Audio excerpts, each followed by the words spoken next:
This story was published in the newspaper The Sun on October 7th, 1888. The knowledge of the murder of Jeff McCoy was part of the legend, but actually how he died and who did it was kind of glossed over by history until recently. Like the feud, there are two sides to this story. We will leave it to you, our viewer, as to which version seems more plausible to you. All aboard the Kentucky Tennessee Living Time Machine.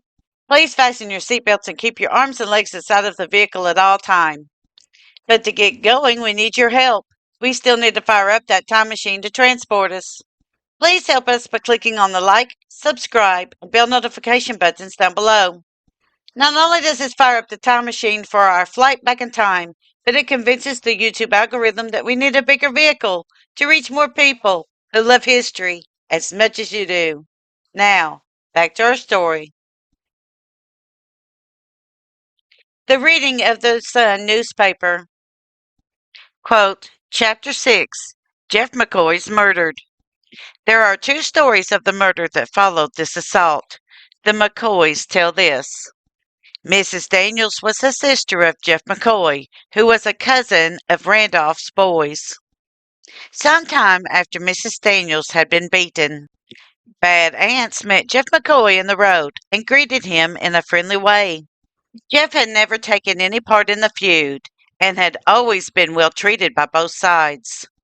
Aunt said that he was mighty sorry about the beating Mrs. Daniels had got and that Cap was making him a heap of trouble. But Cap was his own boy, and a father must stand by a son. There was no reason for standing by Tom Wallace, however, and if Jeff would like to get even with his ornery pictures, Ance was the man to help the matter on. Jeff was profuse in his thanks, and it was agreed that Jeff should go over to Ant's house, that Tom should be invited there and given over to Jeff, who should then escort him to Pikeville jail and have him sent to the penitentiary. The plan worked well up to the meeting of Jeff and Wallace, which happened at John C. Hatfield's home on Grapevine Creek. Then the program was changed. Jeff was made the prisoner of Tom Wallace and tied with a rope to Tom Wallace's saddle and driven like a pig down Grapevine Creek to Cap Hatfield's house.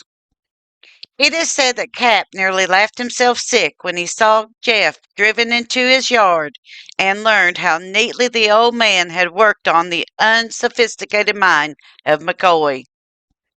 When he had recovered his composure, however, he got down the repeating rifle and told Tom to drive the victim down the road until opposite the Daniels cabin.